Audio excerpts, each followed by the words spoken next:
Next chapter, chapter 10, regionalism. Regionalism refers to strong attachment, loyalty towards one's own region. ಪ್ರಾದೇಶಿಕವಾದ ಅಂತ ಹೇಳ್ಬೋದು. ನಮ್ಮ ಪ್ರದೇಶದ ಬಗ್ಗೆ ಅತಿಯಾದ ಅಟ್ಯಾಚ್ಮೆಂಟ್, ಅತಿಯಾದ ಲಾಯಲ್ಟಿ ಇಟ್ಕೊಂಡಿರೋದು. Based on language, culture, ethnicity, geography or economic interest. ಅದು ಲ್ಯಾಂಗ್ವೇಜಿಂದ ಬಂದಿರಬಹುದು, ಅಥವಾ ಒಂದು ಸಂಪ್ರದಾಯ, ಸಂಸ್ಕೃತಿ, ಎಥ್ನಿಸಿಟಿ, ಒಂದು ಭೌಗೋಳಿಕ ವಾತಾವರಣ, ಆರ್ಥಿಕವಾದಂಥ ಕೆಲವು ಆದ್ಯತೆಗಳು, ಇದು ಎಲ್ಲದರಿಂದ ಆ ರೀಜನಲಿಸಮ್ ಬಂದಿರಬಹುದು. In regionalism, people may prioritise the regional identity over the broader national identity. ಅರ್ಥ ಏನು? ದೇಶಕ್ಕಿಂತ ನಮ್ಮ ಪ್ರದೇಶನೇ ಮುಖ್ಯ. ಪ್ರದೇಶ ಅಂತಂದರೆ ಇಲ್ಲಿ ಜಿಲ್ಲೆ, ತಾಲೂಕು, ರಾಜ್ಯ ಅಥವಾ ಏನು ಬೇಕಾದರೂ ಆಗಿರಬಹುದು, ಅವರದ್ದೇ ಆದಂಥ ಒಂದು ಭೌಗೋಳಿಕ ಪ್ರದೇಶ ಆಗಿರಬಹುದು. ಭಾರತದಲ್ಲಿ ನೋಡಿ, ರೀಜನಲಿಸಮ್ ಅನ್ನೋದು democratic expression of local aspiration. ಒಂದು ಪ್ರದೇಶದ ಜನರು ಈ ಒಂದು ಆಸ್ಪಿರೇಷನನ್ನು ದೇಶದ ಮುಂದೆ ಇಡ್ತಾ ಇದ್ದಾರೆ. ಅಂದರೆ ನಮಗೆ ನಮ್ಮ ಪ್ರದೇಶ ಮುಖ್ಯ, ಅದಕ್ಕೆ ಹೆಚ್ಚು ಪ್ರಾಮುಖ್ಯತೆ ಬೇಕು ಅಂತ ಆಸ್ಪಿರೇಷನ್ ಅದನ್ನು ಮುಂದಿಡ್ತಾ ಇದ್ದಾರೆ. ಅದೊಂದು expression and at times challenge to national unity. ಆದರೆ ಇದೇ ಆಸ್ಪಿರೇಷನ್ ದೇಶದ ಯುನಿಟಿ, ಇಂಟಿಗ್ರಿಟಿಗೆ ಒಂದು ಸವಾಲಾಗಬಹುದು. ಹಾಗೆ ಅದಕ್ಕೋಸ್ಕರನೇ ರೀಜನಲಿಸಮನ್ನು ಡಬಲ್ ಎಡ್ಜ್ ಸ್ವಾರ್ಡ್ ಅಂತ ಸಹ ಕರೀತಾರೆ. ಅರ್ಥ ಮಾಡ್ಕೊಳ್ಳೋದು ಇದನ್ನು. India is naturally prone to regionalism. ಭಾರತದಲ್ಲಿ ನೈಸರ್ಗಿಕವಾಗಿಯೇ, ನ್ಯಾಚುರಲ್ ಆಗಿಯೇ, ಸಹಜವಾಗಿ ರೀಜನಲಿಸಮನ್ನು ನಾವು ನೋಡ್ಬೋದು. ಯಾಕಂತಂದರೆ ವಾಸ್ಟ್ ಜಿಯೋಗ್ರಫಿಕಲ್ ಡೈವರ್ಸಿಟಿ, ಕರಾವಳಿ ಪ್ರದೇಶದಿಂದ ಹಿಡಿದು ಮರುಭೂಮಿ, ಹಿಮಾಲಯ, ಸಮತಟ್ಟಾದ ಪ್ರದೇಶ, ಎಲ್ಲ ತರಹದ ವಾತಾವರಣವನ್ನು ನಾವು ನೋಡ್ತೇವೆ. ತುಂಬ ಭಾಷೆ ಇದೆ, ಕಲ್ಚರಲ್ ಪ್ಲೂರಲಿಸಮ್ ಇದೆ, ಮತ್ತು ಇಕನಾಮಿಕ್ ಡೆವಲಪ್ಮೆಂಟ್ ಅನ್ಈವನ್ ಆಗಿದೆ. ಒಂದೇ ಥರ ಎಲ್ಲ ರಾಜ್ಯಗಳು ಡೆವಲಪ್ ಆಗ್ತಾ ಇಲ್ಲ. ಒಬ್ಬ ವ್ಯಕ್ತಿ ಏಕಕಾಲದಲ್ಲಿ ತಮಿಳ್ ಆಗಿರ್ಬೋದು, Bengali, Assamese, Marathi, also Indian, ಒಬ್ಬ ವ್ಯಕ್ತಿನೇ ಬೇರೆ ಬೇರೆ ರೀತಿ ಗುರುತಿಸ್ಕೊಳ್ಬಹುದು ಅಲ್ವಾ? Person May simultaneously identify as Tamil, Bengali, Assamese, Marathi and also Indian. ಆಯಾ ಪ್ರದೇಶಕ್ಕೆ ತಕ್ಕ ಹಾಗೆ ಭಾಷೆಯನ್ನು ಕಲಿತು ತನ್ನ ಐಡೆಂಟಿಟಿಯನ್ನು ಅವನು ಚೇಂಜ್ ಮಾಡ್ಕೊಳ್ಬಹುದು. ಆ ಒಂದು ಲೇಯರ್ಡ್ ಐಡೆಂಟಿಟಿ ನಮ್ಮ ದೇಶದಲ್ಲಿ ನಾವು ನೋಡ್ತೇವೆ. ನೋಡಿ, ಎರಡು ಕಾನ್ಸೆಪ್ಟನ್ನು ಸರಿಯಾಗಿ ನಾವು ಡಿಫ್ರೆನ್ಷಿಯೇಟ್ ಮಾಡ್ಕೊಳ್ಳಿಕ್ಕೆ ಕಲ್ತ್ಕೊಳ್ಬೇಕು. ರೀಜನಲಿಸಮ್ ಮತ್ತು ರೀಜನಲ್ ಪ್ರೈಡ್.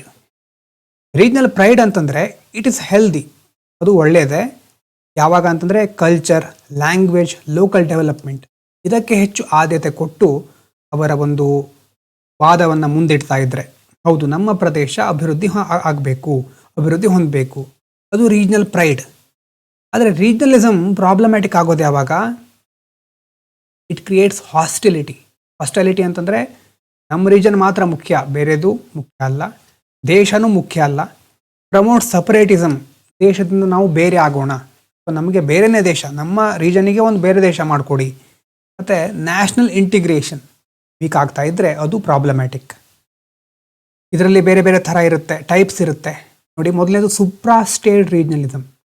ಸುಪ್ರಾ ಸ್ಟೇಟ್ ಅಂತಂದರೆ several states unite to protect common regional interest against the centre. ಉದಾಹರಣೆಗೆ ಈಗ ಭಾರತದ ನಕಾಶೆ ಮ್ಯಾಪನ್ನು ನೆನಪು ಮಾಡ್ಕೊಳ್ಳಿ. ಈಗ ನಾರ್ತ್ ಮತ್ತು ಸೌತ್ ಇಂಡಿಯಾ ಅಂತ ಇದೆ. ಈ ಸದರ್ನ್ ಸ್ಟೇಟ್ಸ್ಗಳೆಲ್ಲ ಇದೆಯಲ್ವಾ, ಇವೆಲ್ಲ ಒಟ್ಟಾಗಿ ನಮಗೆ ಜಾಸ್ತಿ ಟ್ಯಾಕ್ಸ್ ಡೆವಲ್ಯೂಷನ್ ಬೇಕು. ಕೇಂದ್ರ ಸರ್ಕಾರ ನಮಗೆ ಸರಿಯಾಗಿ ಟ್ಯಾಕ್ಸ್ ಡೆವಲ್ಯೂಷನ್, ಟ್ಯಾಕ್ಸಲ್ಲಿ ಸರಿಯಾದ ಪಾಲನ ಕೊಡ್ತಾ ಇಲ್ಲ. ಅದು ಒಂದು ಸುಪ್ರಾ ಸ್ಟೇಟ್. ಸುಪ್ರಾ ಸ್ಟೇಟ್ ಅಂತಂದರೆ ಒಂದೇ ಸ್ಟೇಟ್ ಅಲ್ಲ, ಒಂದಕ್ಕಿಂತ ಜಾಸ್ತಿ ಸ್ಟೇಟ್ಸ್ಗಳು ಒಟ್ಟಾಗಿ ಸೇರಿ, ಸೆವೆರಲ್ ಸ್ಟೇಟ್ಸ್ ಯುನೈಟ್, ಒಂದಕ್ಕಿಂತ ಹೆಚ್ಚು ರಾಜ್ಯಗಳು ಒಟ್ಟಾಗಿ ಸೇರಿ ಏನು ಮಾಡ್ತಾ ಇದೆ, ತಮ್ಮ ರೀಜನಲ್ ಇಂಟ್ರೆಸ್ಟನ್ನು ಪ್ರೊಟೆಕ್ಟ್ ಮಾಡ್ತಾ ಇರುತ್ತೆ. ಯಾರ ವಿರುದ್ಧ? ಸೆಂಟರ್ ವಿರುದ್ಧ. ಯಾಕೆ ಹೀಗಾಗುತ್ತೆ ಅಂತಂದರೆ, ಕೆಲವೊಂದು ಸಾರಿ ಈ ಸ್ಟೇಟ್ಸ್ಗಳು ನಮ್ಮನ್ನು ಫಿನಾನ್ಷಿಯಲಿ ಡಿಸ್ಅಡ್ವಾಂಟೇಜ್, ನಮ್ಮನ್ನು ಪರಿಗಣಿಸ್ತಾ ಇಲ್ಲ, ಪೊಲಿಟಿಕಲಿ ರೆಪ್ರೆಸೆಂಟೇಷನ್ ಸರಿಯಾಗಿ ಸಿಗ್ತಾ ಇಲ್ಲ, ಅಥವಾ ಸೆಂಟ್ರಲ್ ಪಾಲಿಸಿಗಳು ನಮ್ಮ ರಾಜ್ಯವನ್ನು ನೆಗ್ಲೆಕ್ಟ್ ಮಾಡ್ತಾ ಇವೆ. ಈ ಫೀಲಿಂಗ್ ಬಂದಾಗ ಈ ಸುಪ್ರಾ ಸ್ಟೇಟ್ ರೀಜನಲಿಸಮನ್ನು ನಾವು ನೋಡ್ಬೋದು. ನೆಕ್ಸ್ಟ್ ಇಂಟರ್ ಸ್ಟೇಟ್ ರೀಜನಲಿಸಮ್ ಅಂದರೆ ಒಂದು ರಾಜ್ಯ ಇನ್ನೊಂದು ರಾಜ್ಯದ ನಡುವೆ, ಕರ್ನಾಟಕ, ತಮಿಳುನಾಡು ಅಲ್ವಾ, Kaveri water dispute, conflict between States over water, territory, resources, boundaries. ಈ ರೀತಿಯಾಗಿ ಒಂದು ರಾಜ್ಯ ಇನ್ನೊಂದು ರಾಜ್ಯದ ನಡುವೆ ಇರುವಂಥ conflict. Kaveri water dispute between Karnataka, Tamil Nadu. Belagavi dispute Karnataka, Maharashtra. Punjab, Haryana ನಡುವೆ SYL ಕೆನಾಲ್ ಡಿಸ್ಪ್ಯೂಟ್. ಈ ಥರ ಆವಾಗ ರಾಜ್ಯಗಳ ನಡುವೆ ಇಂಟರ್ ಸ್ಟೇಟ್ ರೀಜನಿಸಮನ್ನು ನಾವು ನೋಡ್ಬೋದು. ಮೊದಲನೇದು ಸುಪ್ರಾ ಸ್ಟೇಟ್, ಸೆವೆರಲ್ ಸ್ಟೇಟ್ಸ್ ಇರುತ್ತೆ. ನೆಕ್ಸ್ಟ್ ಇಂಟರ್ ಸ್ಟೇಟ್, ಒಂದು ರಾಜ್ಯ ಇನ್ನೊಂದು ರಾಜ್ಯ. ಮೂರನೇದು ಇಂಟ್ರಾ ಅಂತಂದರೆ ಇಂಟ್ರಾ ಸ್ಟೇಟ್, ಒಂದು ರಾಜ್ಯದ ಒಳಗಡೆ ಸಪರೇಟ್ ಸ್ಟೇಟ್ಹುಡ್ ಬೇಕು, ಅಟೋನಾಮಿ ಬೇಕು, ರೀಜ್ನಲ್ ರೆಕಗ್ನಿಷನ್ ಬೇಕು ವಿತಿನ್ ಅ ಸ್ಟೇಟ್. ನೋಡಿ, ಇಂಟ್ರಾ ಸ್ಟೇಟ್ ಅಂತಂದರೆ ವಿತಿನ್ ಸ್ಟೇಟ್, ಆ ಒಂದು ರಾಜ್ಯದ ಒಳಗಡೆ ನಡೆಯೋದು. ಇಂಟರ್ ಅಂತಂದರೆ ಒಂದು ರಾಜ್ಯ ಇನ್ನೊಂದು ರಾಜ್ಯ. ಸುಪ್ರಾ ಅಂತಂದರೆ ಹಲವು ರಾಜ್ಯ. Telangana movement, Vidarbha demand, Bodoland movement, ಇದೆಲ್ಲ ಏನು ಇಂಟ್ರಾ ಸ್ಟೇಟ್, ಒಂದು ರಾಜ್ಯದ ಒಳಗಡೆ ನಡೆಯುವಂಥ ಮೂಮೆಂಟ್ಗಳು. ರೀಜ್ನಲಿಸಮ್ ಯಾಕೆ ಹೀಗಾಗುತ್ತೆ ಅಂತಂದರೆ, ಕೆಲವು ಪ್ರದೇಶದ ಜನರಿಗೆ ತಮ್ಮನ್ನು ನೆಗ್ಲೆಕ್ಟ್ ಮಾಡಿದ್ದಾರೆ, ಡೆವಲಪ್ಮೆಂಟ್ ಸರಿಯಾಗಿ ಆಗ್ತಾ ಇಲ್ಲ, ಮತ್ತು ಪೊಲಿಟಿಕಲಿ ಮಾರ್ಜಿನಲೈಸ್ಡ್, ರಾಜಕೀಯವಾಗಿ ನಮಗೆ ಸರಿಯಾದ ಅವಕಾಶ ಸಿಗ್ತಾ ಇಲ್ಲ ಆ ಒಂದು ರಾಜ್ಯದಲ್ಲಿ ಅಂತ ಅನ್ನಿಸ್ಲಿಕ್ಕೆ ಶುರುವಾಗುತ್ತೆ. ಇನ್ನು ಭಾರತದಲ್ಲಿ ಈ ರೀಜ್ನಲಿಸಮ್ ಹೇಗೆ ಇವಾಲ್ವ್ ಆಯಿತು? ಇದರಲ್ಲೂ ಡಿಫ್ರೆಂಟ್ ಫೇಸ್ ಇದೆ. ಮೊದಲನೇದು ಲಿಂಗ್ವಿಸ್ಟಿಕ್ ರೀಜ್ನಲಿಸಮ್. ಯಾವಾಗ ಇದು ಇಂಡಿಪೆಂಡೆನ್ಸ್ ಸಿಗುತ್ತಲ್ವ, ಸ್ವಾತಂತ್ರ್ಯ ಸಿಕ್ಕಿದಾಗ ಲ್ಯಾಂಗ್ವೇಜ್ ಬೇಸಿಸ್ ಮೇಲೆ ಸ್ಟೇಟನ್ನು ನಿರ್ಮಾಣ ಮಾಡ್ತಾರೆ, ಸ್ಟೇಟ್ಸ್ಗಳನ್ನು. ಮೇಜರ್ ಇವೆಂಟ್ ಏನು? States reorganisation act. ಆವಾಗ ಲಿಂಗ್ವಿಸ್ಟಿಕ್ ಸ್ಟೇಟ್ಗಳನ್ನ ಕ್ರಿಯೇಟ್ ಮಾಡ್ತಾರೆ. ಯಾಕಂತಂದರೆ ಜನರು ಅಡ್ಮಿನಿಸ್ಟ್ರೇಷನನ್ನು ತಮ್ಮ mother tongue, cultural identity, regional language ಇದರ ಆಧಾರದ ಮೇಲೆ ನಮಗೆ ಅಡ್ಮಿನಿಸ್ಟ್ರೇಷನ್ ಬೇಕು ಅಂತ ಬೇಡಿಕೆ ಇಡ್ತಾರೆ. ಆವಾಗ ಆಂಧ್ರ ಪ್ರದೇಶ್ ಫಸ್ಟ್ ಟೈಮು ಪೊಟ್ಟಿ ಶ್ರೀರಾಮುಲು ಅವರ ಮೂಮೆಂಟಿಂದ ಕ್ರಿಯೇಟ್ ಆಗುತ್ತೆ. ಸೊ ಪಾಸಿಟಿವ್ ಔಟ್ಕಮ್ ಏನಂತಂದರೆ, linguistic reorganisation actually strengthen Indian unity. ಡೈವರ್ಸಿಟಿಯನ್ನು ಪೀಸ್ಫುಲ್ಲಾಗಿ ಅಕೊಮೊಡೇಟ್ ಮಾಡೋ ಥರ ಚೆನ್ನಾಗಿ ಅದನ್ನು ನಿಭಾಯಿಸ್ತಾರೆ. ಎರಡನೇ ಫೇಸು ಸೆಸೇಷನಿಸ್ಟ್ ರೀಜ್ನಲಿಸಮ್. ಅಂದರೆ ಸಮ್ ರೀಜ್ನಲ್ ಮೂಮೆಂಟ್ಸ್ ಟರ್ನ್ ಸಪರೇಟಿಸ್ಟ್. ನಾವು ದೇಶದಿಂದ ಸಪರೇಟ್ ಆಗಬೇಕು. ಉದಾಹರಣೆಗೆ ಖಲಿಸ್ತಾನ್ ಮೂಮೆಂಟ್, ನಾರ್ತ್ ಈಸ್ಟ್ ಇನ್ಸರ್ಜೆನ್ಸೀಸ್, ಇದೆಲ್ಲ ಹೇಗೆ ಅಂತಂದರೆ ನಮಗೆ ಬೇರೆಯೇ ದೇಶ ಬೇಕು, ಭಾರತದ ಜೊತೆ ಇರಲಿಕ್ಕೆ ಇಷ್ಟ ಇಲ್ಲ ಅನ್ನೋ ರೀತಿ. ಅದು ಕಾರಣ ಏನು ಅಂತಂದರೆ ಎತ್ನಿಕ್ ಐಡೆಂಟಿಟಿ, ಅವರ ಎತ್ನಿಸಿಟಿ ಮತ್ತು ನಮ್ಮ ದೇಶದ ಒಂದು ಕಲ್ಚರ್ ಮ್ಯಾಚ್ ಆಗೋದಿಲ್ಲ ಅನ್ನೋದು ಅವರ ಅಭಿಪ್ರಾಯ. ಪೊಲಿಟಿಕಲಿ ನಮ್ಮನ್ನು ನೆಗ್ಲೆಕ್ಟ್ ಮಾಡಿದ್ದಾರೆ, ಎಕನಾಮಿಕ್ ಡೆವಲಪ್ಮೆಂಟ್ ಆಗ್ತಾ ಇಲ್ಲ, ಎಕ್ಸ್ಟರ್ನಲ್ ಇಂಟರ್ಫೆರೆನ್ಸ್ ಸಹ ಇರುತ್ತೆ ಇಲ್ಲಿ. ಬೇರೆ ಟೆರರಿಸ್ಟ್ ಆರ್ಗನೈಸೇಷನ್ಗಳು ಅಥವಾ ಮೂರನೇ ವ್ಯಕ್ತಿ ಯಾರೋ ಒಂದು ಬೇರೆ ದೇಶದವರು ಸಹ ಸಪೋರ್ಟ್ ಮಾಡಬಹುದು ಇಂತಹ ಒಂದು ಕೃತ್ಯಗಳಿಗೆ. ಅದು ಸೆಸೇಷನಿಸ್ಟ್. ನೋಡಿ, ಸೆಸೇಷನಿಸ್ಟ್ ರೀಜ್ನಲಿಸಮ್, ಸಪರೇಟಿಸ್ಟ್ ಟೆಂಡೆನ್ಸಿಗಳು ಇಲ್ಲಿ ಜಾಸ್ತಿ ಇರುತ್ತೆ. ಆಮೇಲೆ ಡೆವಲಪ್ಮೆಂಟಲ್ ರೀಜ್ನಲಿಸಮ್ ಅಂದರೆ ಇಲ್ಲಿ ಜಾಸ್ತಿ ಯಾವ್ದ್ರ ಮೇಲೆ ಫೋಕಸ್ ಮಾಡ್ತಾರೆ? ಇಕನಾಮಿಕ್ ನೆಗ್ಲೆಕ್ಟ್, ಡೆವಲಪ್ಮೆಂಟ್ ಆಗ್ತಾ ಇಲ್ಲ, uneven development, governance issue. So ಇದು ಮಾಡರ್ನ್ ರೀಜ್ನಲಿಸಮ್ ಅಂತ ಹೇಳ್ಬೋದು. ಇಲ್ಲಿ ಜಾರ್ಖಂಡ್, ಛತ್ತೀಸ್ಗಢ, ಉತ್ತರಾಖಂಡ್, ತೆಲಂಗಾಣ ರೀಸೆಂಟಾಗಿ ಕೆಲವು ರಾಜ್ಯಗಳು ಕ್ರಿಯೇಟ್ ಆಯ್ತಲ್ವಾ 2000 ಇಸ್ವಿ ನಂತರ. ಅದೆಲ್ಲ ಮುಖ್ಯವಾಗಿ ಡೆವಲಪ್ಮೆಂಟಲ್ ರೀಜ್ನಲಿಸಮ್ ಅಂತ ಹೇಳಿ. ಇದಾದಮೇಲೆ ಏನು ಶಿಫ್ಟ್ ಇಲ್ಲಿ ಅಂತಂದರೆ, ಐಡೆಂಟಿಟಿ ಬೇಸ್ಡ್ ರೀಜ್ನಲಿಸಮ್ ಟು ಈಗ ಡೆವಲಪ್ಮೆಂಟ್ ಬೇಸ್ಡ್ ರೀಜ್ನಲಿಸಮ್. ಅಂದರೆ ಒಂದು ರಾಜ್ಯ ಇದೆ, ಆ ರಾಜ್ಯ ಒಂದು ಭಾಗ ತುಂಬ ಡೆವಲಪ್ ಆಗಿದೆ, ಇನ್ನೊಂದು ಭಾಗ ಡೆವಲಪ್ಮೆಂಟ್ ಆಗ್ತಾ ಇಲ್ಲ. ಇವಾಗ ಈ ಡೆವಲಪ್ಮೆಂಟ್ ಆಗದೇ ಇರೋ ಭಾಗದವರು ಒತ್ತಡವನ್ನು ತರ್ತಾರೆ, ನಾವು ಹಿಂದುಳಿದಿದ್ದೇವೆ, ನಮಗೆ ಸಪರೇಟ್ ರಾಜ್ಯದ ಸ್ಥಾನಮಾನ ಕೊಡಿ, ನಾವು ಮುಂದೆ ಬರಬೇಕು. ಆ ರೀತಿಯಾಗಿ ಬೇಡಿಕೆನ ಇಟ್ಟು ಬೇರೆ ರಾಜ್ಯದ ಸ್ಥಾನಮಾನವನ್ನು ಪಡ್ಕೊಳ್ಳೋದು. ಇದಕ್ಕೆ ಕಾರಣ ಏನು ಹಾಗಾದರೆ ರೀಜ್ನಲಿಸಮ್ಗೆ ಅಂತಂದರೆ, ಒಂದು ಜಿಯೋಗ್ರಫಿಕ್ ಫ್ಯಾಕ್ಟರ್ಸ್, ಫಿಸಿಕಲ್ ಐಸೋಲೇಷನ್. ಕೆಲವೊಂದು ಪ್ರದೇಶಗಳು ಐಸೋಲೇಟ್ ಆಗಿಬಿಟ್ಟಿರುತ್ತೆ, ಕನೆಕ್ಟಿವಿಟಿ ಇರೋದಿಲ್ಲ, ಅನ್ಈವನ್ ಕನೆಕ್ಟಿವಿಟಿ. ಮತ್ತು ರೀಜ್ನಲ್ ಡಿಫ್ರೆನ್ಸ್ಗಳು, ಉದಾಹರಣೆಗೆ ನಾರ್ತ್ ಈಸ್ಟ್ ಇಂಡಿಯಾ ನೋಡಿ, ಅಲ್ಲಿ ಚಿಕನ್ ಸ್ನೆಕ್ ಅಂತ ಒಂದು ಸಿಲಿಗುರಿ ಕಾರಿಡಾರ್ ನೀವು ಕೇಳಿರಬಹುದು. ಆ ಕಾರಿಡಾರ್ ಮೂಲಕ ಮಾತ್ರ ಅಲ್ಲಿ ಕನೆಕ್ಟಿವಿಟಿ ಇರೋದು. ಈಗ ಸರ್ಕಾರ ಬೇರೆ ಬೇರೆ ಕ್ರಮಗಳನ್ನು ಕೈಗೊಳ್ತಾ ಇದೆ. ಆದರೆ ಆ್ಯಕ್ಚುಲಿ ಅಲ್ಲಿನ ಜನರಿಗೆ ಸೈಕಾಲಜಿಕಲ್ ಆಗಿ ನಾವು ಭಾರತಕ್ಕೆ ಸೇರಿದವ್ರು ಅಲ್ಲ, ಮತ್ತು ಡೆವಲಪ್ಮೆಂಟ್ ಆ್ಯಕ್ಟಿವಿಟೀಸ್ಗಳು ಅಲ್ಲಿ ಯಾವುದೂ ಆಗ್ತಾ ಇಲ್ಲ. ಹಾಗಾಗಿ ಅವರಿಗೆ ಭಾರತದವರು ಅಲ್ಲ ನಾವು ಅನ್ನುವಂಥ ಫೀಲಿಂಗ್ ಬರುತ್ತೆ. ಇದ್ರ ಜೊತೆ ಹಿಸ್ಟೋರಿಕಲ್ ಮತ್ತು ಕಲ್ಚರಲ್ ಫ್ಯಾಕ್ಟರ್ಸ್. ಜನ ಯಾವತ್ತೂ ಲೋಕಲ್ ಹಿಸ್ಟ್ರಿ ಇರಬಹುದು ಅಥವಾ ನಮ್ಮ ಮದರ್ ಟಂಗ್, ಟ್ರೆಡಿಷನ್, ಹೀರೋಸ್ ಇದೆಲ್ಲ ನಾವು ಲೋಕಲ್ ಆಗಿ ಸೆಲೆಬ್ರೇಟ್ ಮಾಡ್ತೇವೆ. ತಮಿಳವರಿಗೆ ತಮಿಳ್ ಕಲ್ಚರಲ್ ಐಡೆಂಟಿಟಿ, ಮರಾಠಿ ಅಸ್ಮಿತಾ, ಪಂಜಾಬ್ ಐಡೆಂಟಿಟಿ, ಇದೆಲ್ಲ ಮುಖ್ಯವಾಗಿ ಲೋಕಲ್ ಲೆವೆಲಲ್ಲಿ ಅವರು ಹೆಚ್ಚು ಹೈಪ್ ಒಂಥರ ಹೆಚ್ಚು ಪ್ರಾಧಾನ್ಯತೆ ಕೊಡ್ತಾರೆ. ಇನ್ನು ಸನ್ ಆಫ್ ಸಾಯಿಲ್ ಥಿಯರಿ.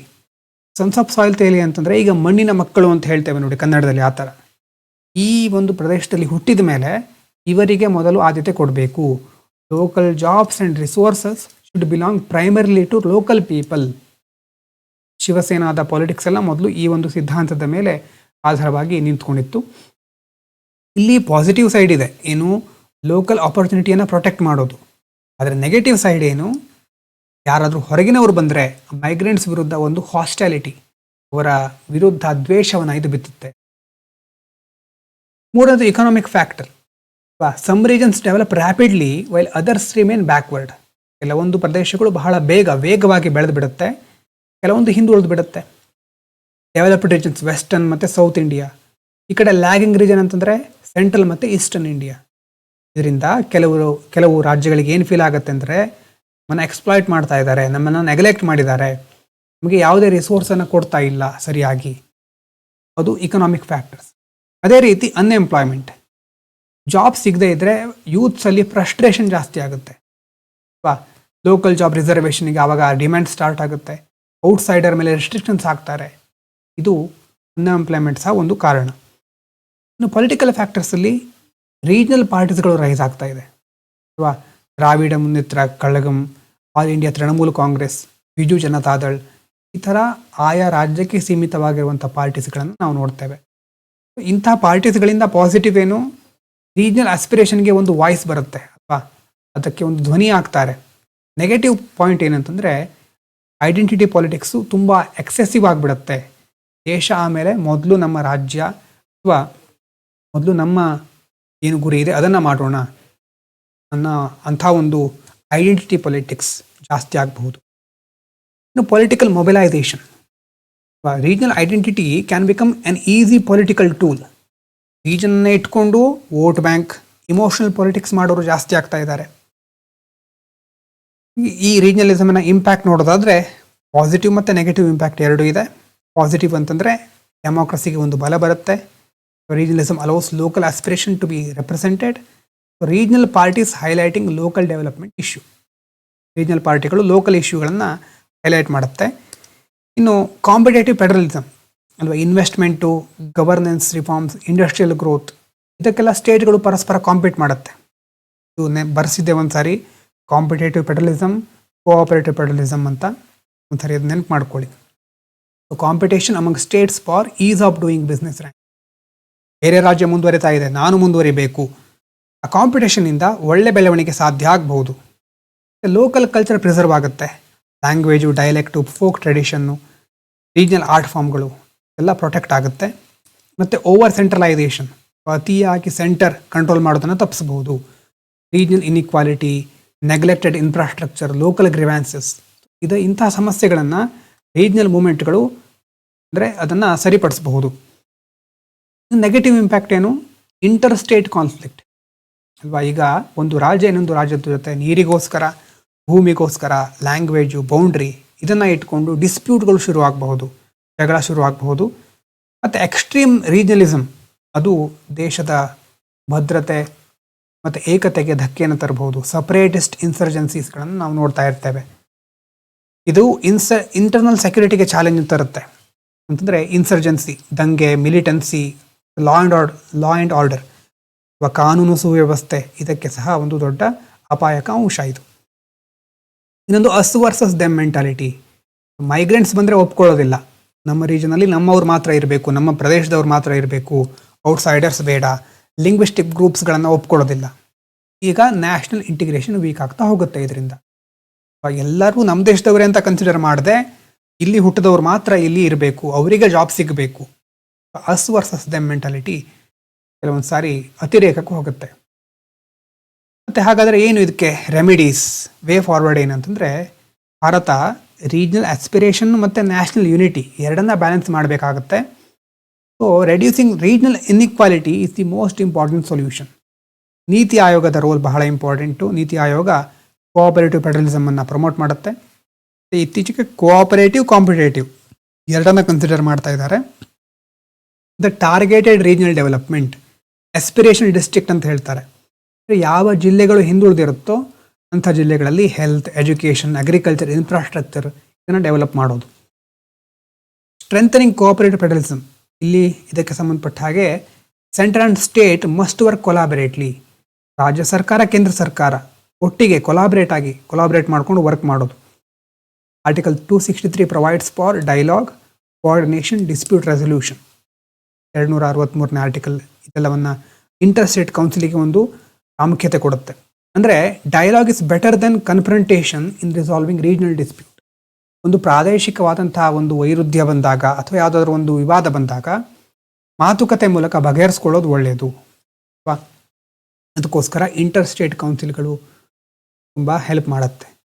ಇನ್ನು cultural integration, promoting emotional integration among citizens ಅಲ್ವಾ. ಏಕ್ ಭಾರತ್ ಶ್ರೇಷ್ಠ ಭಾರತ್ ಅನ್ನೋದನ್ನು ಕೇಳಿರ್ಬೋದು ನೀವು. ಒಂದು ರಾಜ್ಯ ಇನ್ನೊಂದು ರಾಜ್ಯದ ಜೊತೆ ಸಂಸ್ಕೃತಿ, ಕಲ್ಚರನ್ನು ಎಕ್ಸ್ಚೇಂಜ್ ಮಾಡ್ಕೊಳ್ಳೋದು, ಲ್ಯಾಂಗ್ವೇಜ್ ಲರ್ನಿಂಗ್ ಇರಬಹುದು, ಸ್ಟೂಡೆಂಟ್ ಇಂಟ್ರಾಕ್ಷನ್ ಎಲ್ಲವನ್ನು ಮುಖ್ಯವಾಗಿ ಈ ಏಕ್ ಭಾರತ್ ಶ್ರೇಷ್ಠ ಭಾರತ್ ಅಭಿಯಾನದ ಅಡಿಯಲ್ಲಿ ಮಾಡ್ತಾರೆ. ಇನ್ಫ್ರಾಸ್ಟ್ರಕ್ಚರ್ ಡೆವಲಪ್ಮೆಂಟಲ್ಲಿ ನೆಗ್ಲೆಕ್ಟೆಡ್ ರೀಜನ್ ಇರುತ್ತೆ ಅಲ್ವಾ. ಅವರಿಗೆ ತಾವು ಭಾರತದಿಂದ ಅಥವಾ ಸರ್ಕಾರ ನಮ್ಮನ್ನು ನೆಗ್ಲೆಕ್ಟ್ ಮಾಡಿದೆ ಅಂತ ಫೀಲ್ ಬರಬಾರ್ದು. ಅಲ್ಲೂ ಸಹ ಡೆವಲಪ್ಮೆಂಟ್ ಆಗಬೇಕು. ರೋಡ್ಸ್, ರೈಲ್ವೆ, ಇಂಟರ್ನೆಟ್, ಮಾರ್ಕೆಟ್ ಎಲ್ಲ ಸೌಲಭ್ಯಗಳಿರಬೇಕು. ಆವಾಗ ಇಕನಾಮಿಕ್ ಇಂಟಿಗ್ರೇಷನ್ ರೆಡ್ಯೂಸಸ್ ಏಲಿಯನೇಷನ್. ಯಾವಾಗ ಆರ್ಥಿಕವಾಗಿ ಅವರಿಗೆ ಒಂದು ಫಲ ಸಿಗುತ್ತೋ ಆವಾಗ ಅವರು ನಾವು ಪರಕೀಯರಲ್ಲ, ನಾವು ಇಲ್ಲಿಗೆ ಸೇರಿದವರು, ನಮ್ಮನ್ನು ಸರ್ಕಾರ ಪರಿಗಣಿಸ್ತಾ ಇದೆ, ಆ ಒಂದು ಫೀಲಿಂಗ್ ಬರಬೇಕು. ಇರುತ್ತೆ ರೆಸ್ಪಾನ್ಸಿಬಲ್ ಪಾಲಿಟಿಕ್ಸ್. ಪೊಲಿಟಿಕಲ್ ಆ್ಯಕ್ಟರ್ಸ್ ಯಾರಿದ್ದಾರೆ ಅವರು ಹೇಟ್ ಬೇಸ್ಡ್ ರೀಜನಲ್ ಮೊಬಿಲೈಸೇಷನ್ನು, ಡಿವಿಸಿವ್ ರೆಟೋರಿಕ್ ಭಾಷಣ, ದ್ವೇಷ ಭಾಷಣ ಅಥವಾ ಪ್ರಚೋದನಕಾರಿ ಹೇಳಿಕೆ ಕೊಡೋದನ್ನು ನಿಲ್ಲಿಸಬೇಕು. ಯಾವುದ್ರ ಮೇಲೆ ಫೋಕಸ್ ಮಾಡಬೇಕು? Politics should focus on development, governance, employment, ಇದರ ಮೇಲೆ ಫೋಕಸ್ ಮಾಡಬೇಕು. ರೀಜನಲಿಸಮ್ ಆ್ಯಂಡ್ ಇಂಡಿಯನ್ ಫೆಡರಲಿಸಮ್ ಅಲ್ವಾ. ಇಂಡಿಯಾ ಫೆಡರಲ್ ಸ್ಟ್ರಕ್ಚರ್ನ ಫಾಲೋ ಮಾಡುತ್ತೆ. ಯಾಕಂತಂದರೆ ಇಷ್ಟೊಂದು ಡೈವರ್ಸಿಟಿ ಇರಬೇಕಾದ್ರೆ ಇದಕ್ಕೆ ಡಿಸೆಂಟ್ರಲೈಸೇಷನ್ ಬೇಕು ಅಲ್ವಾ. ಕೇಂದ್ರದಲ್ಲಿ ಕೂತ್ಕೊಂಡು ಎಲ್ಲರಿಗೂ ಇದೇ ರೂಲ್ ಅಂತ ಅಪ್ಲೈ ಮಾಡಲಿಕ್ಕೆ ಆಗೋದಿಲ್ಲ.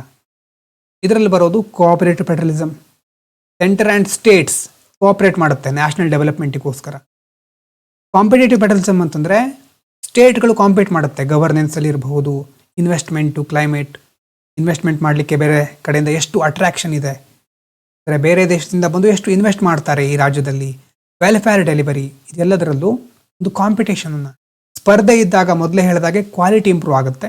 ಆ ಕಾಂಪಿಟೇಟಿವ್ ಫೆಡರಲಿಸಮನ್ನು ನೋಡ್ತಾ ಇದ್ದೇವೆ. ಇನ್ನು ಟ್ರೂ ಫೆಡರಲಿಸಮ್ ಅಂದರೆ healthy regionalism actually strengthens federal democracy when grievances are peacefully expressed. ಒಂದು ಹೆಲ್ದಿ ರೀಜನಲಿಸಮ್ಮು ಯಾವಾಗ ಒಳ್ಳೆಯದಂತಂದರೆ ಕುಂದುಕೊರತೆಗಳನ್ನು ಸರಿಯಾಗಿ ಎಕ್ಸ್ಪ್ರೆಸ್ ಮಾಡಿದಾಗ, ಡೈವರ್ಸಿಟಿನ ರೆಸ್ಪೆಕ್ಟ್ ಮಾಡಿದಾಗ, ಅದಕ್ಕೆ ಡೈವರ್ಸಿಟಿಗೆ ಒಂದು ಗೌರವ ಕೊಟ್ಟಾಗ, ಯುನಿಟಿಯನ್ನು ಮೇಂಟೈನ್ ಮಾಡಿದಾಗ. ಸೊ ಅದು ಟ್ರೂ ಫೆಡರಲಿಸಮ್ ಅಂತ ನಾವು ಹೇಳ್ಬೋದು. ಹಾಗಾಗಿ ಇದರಲ್ಲಿ ಪಾಸಿಟಿವ್ ಸೈಡು ಇದೆ, ನೆಗೆಟಿವ್ ಸೈಡು ಇದೆ. ಪಾಸಿಟಿವ್ ಸೈಡ್ ಅಂತಂದರೆ protects diversity, strengthens local democracy, improves representation. ಇದು ಪಾಸಿಟಿವ್ ಸೈಡು. ನೆಗೆಟಿವ್ ಸೈಡ್ ಏನು? ಡಿವಿಸಿವ್ ಆಗಬಹುದು, ಇದು ವಿಭಜನೆಯನ್ನು ಕ್ರಿಯೇಟ್ ಮಾಡಬಹುದು, ಸಪರೇಟಿಸಮ್ಗೆ ಒಂದು ಫ್ಯೂಯಲ್ ಸಪರೇಟಿಸ್ಟ್ ಟೆಂಡೆನ್ಸಿಗೆ ಹೆಚ್ಚಿನ ಆದ್ಯತೆ ಕೊಟ್ಬಿಡ್ಬಹುದು. Weakens emotional integration if politicized excessively. ಅತಿಯಾಗಿ ರಾಜಕೀಕರಣ ಕೊಂಡ್ಬಿಟ್ರೆ, ರಾಜಕೀಯ ನಾಯಕರು ಇದನ್ನು ಯೂಸ್ ಮಾಡ್ಕೊಂಡ್ಬಿಟ್ರೆ ಇಮೋಷನಲ್ ಇಂಟಿಗ್ರೇಷನ್ ವೀಕ್ ಆಗ್ತಾ ಹೋಗುತ್ತೆ. Regionalism itself is not dangerous, extreme and exclusionary regionalism is. ಅದರ ಅರ್ಥ ಏನು? ಪ್ರಾದೇಶಿಕವಾದ ಅನ್ನೋದು ಇಟ್ ಸೆಲ್ಫ್ ಬರೀ ಅದಿದ್ರೆ ಮಾತ್ರ ಅದು ಡೇಂಜರ್ ಅಲ್ಲ. ಆದರೆ ಎಕ್ಸ್ಟ್ರೀಮ್ ಪಾಯಿಂಟಿಗೆ ಹೋದರೆ ಎಕ್ಸ್ಕ್ಲೂಷನರಿ ರೀಜನಲಿಸಮ್, ನಾವು ಮಾತ್ರ ನಮಗೂ ಬೇಕಾಗಿರೋರು, ಬೇರೆ ಯಾರು ಬೇಡ, ಆ ಎಕ್ಸ್ಕ್ಲೂಷನರಿ ರೀಜನಲಿಸಮ್ ಇದೆಯಲ್ವಾ, ಇದು ಬಹಳ ಡೇಂಜರಸ್ ಅಂತ ಹೇಳ್ತಾ ಇದ್ದಾರೆ. ಅಷ್ಟರಲ್ಲಿ ಕನ್ಕ್ಲೂಷನ್ ಥರ ಏನಾದರೂ ಹೇಳೋದಾದರೆ, regionalism is a natural outcome of India's vast diversity and democratic structure, reflects local aspiration, cultural pride and demands for equitable development in a federal democracy like India. Regional identity and national identity need not be contradictory. The challenge is to ensure that regionalism remains within the constitutional framework and complements national unity rather than undermining it. True Indian federalism lies in achieving unity in diversity, where every region feels respected, empowered and connected to larger national project. Main ಆಗಿ ಏನು ಹೇಳ್ತಾ ಇದ್ದಾರೆ, ಭಾರತದಲ್ಲಿ ಇಷ್ಟೊಂದು ವೈವಿಧ್ಯತೆ ಇದೆ, ಪ್ರತಿ ಪ್ರದೇಶಕ್ಕೂ ಅದರದೇ ಆದ ಆಸೆ ಆಕಾಂಕ್ಷೆಗಳಿರುತ್ತೆ, ಕಲ್ಚರಲ್ ಪ್ರೈಡ್ ಇರುತ್ತೆ. ಅದರಲ್ಲೂ ನಮ್ಮ ಫೆಡರಲ್ ಡೆಮೋಕ್ರಸಿಯಲ್ಲಿ regional identity, national identity contradictory ಆಗಲೇಬೇಕು ಅಂತ ಇಲ್ಲ. ಚಾಲೆಂಜ್ ಇರೋದೆಲ್ಲಿ ರೀಜನಲಿಸಮು ಅದರದ್ದೇ ಆದ ಒಂದು ಲಿಮಿಟಲ್ಲಿ ಇರಬೇಕು. ಇಲ್ಲದೇ ಇದ್ದರೆ ನ್ಯಾಷನಲ್ ಯೂನಿಟಿಗೆ ಅದು ಹಾರ್ಮ್ ಉಂಟು ಮಾಡಬಹುದು, ತೊಂದರೆಯನ್ನು ಕೊಡಬಹುದು. ಹಾಗೆ ಯುನಿಟಿ ಡೈವರ್ಸಿಟಿ, ವಿವಿಧತೆಯಲ್ಲಿ ಏಕತೆ ಅನ್ನೋದು ನಮ್ಮ ಮಂತ್ರ ಆಗಬೇಕು. ಹಾಗಂತಂದರೆ ಪ್ರತಿ ರೀಜನ್ನಿಗೆ ನನಗೆ ಸರಿಯಾದ ಗೌರವ ಸಿಗ್ತಾ ಇದೆ, ನನಗೆ ಸರಿಯಾದ ಎಂಪವರ್ಮೆಂಟ್ ಕೇಂದ್ರ ಸರ್ಕಾರ ನನ್ನ ಗಮನಿಸ್ತಾ ಇದೆ, ಮತ್ತು ಇಡೀ ಒಂದು ದೇಶದ ಜೊತೆ ನಮ್ಮದೊಂದು ಕನೆಕ್ಟಿವಿಟಿ ಇದೆ ಅನ್ನುವಂಥ ಫೀಲಿಂಗ್ ಬರಬೇಕು. ಸಪ್ರೇಟೆಡ್ ಟೆಂಡೆನ್ಸಿಗಳನ್ನ ಕಡಿಮೆ ಮಾಡಬೇಕು. ಸೊ ನೀವು ಓದಿದ್ರೂ ಸಹ ಅರ್ಥ ಆಗುತ್ತೆ ಈ ಚಾಪ್ಟರ್. ಈ ಸೊಸೈಟಿ ಎಲ್ಲ ಚಾಪ್ಟರು ಹಾಗೆ, ಯಾವುದು ಡಿಫಿಕಲ್ಟ್ ಕಾನ್ಸೆಪ್ಟ್ ಅನ್ನೋದಿಲ್ಲ. ಸ್ವಲ್ಪ ಟೈಮ್ ಕೊಟ್ಟು ಓದಿ, ಗಡಿಬಿಡಿ ಮಾಡಬೇಡಿ. ನಾನು ಇಲ್ಲಿ ಓವರಾಲ್ ಕೆಲವೊಂದು ಪಾಯಿಂಟ್ಗಳನ್ನ ಹೇಳ್ಕೊಂಡು ಹೋಗ್ತಾ ಇದ್ದೇನೆ ಅಷ್ಟೇ. ಇದರಲ್ಲಿ ಜಾಸ್ತಿ ವಿಚಾರ ಮಾಡಬೇಕಾಗಿರೋದು ಏನಿಲ್ಲ. ಆನ್ಸರ್ ರೈಟಿಂಗ್ ಬಂದಾಗ ಅಲ್ಲಿ ನಾವು ಮುಖ್ಯವಾಗಿ ಫೋಕಸ್ ಮಾಡಬೇಕಾಗುತ್ತೆ. ಡೌಟ್ ಇದ್ದರೂ ತಿಳಿಸಿ. ಎಸ್.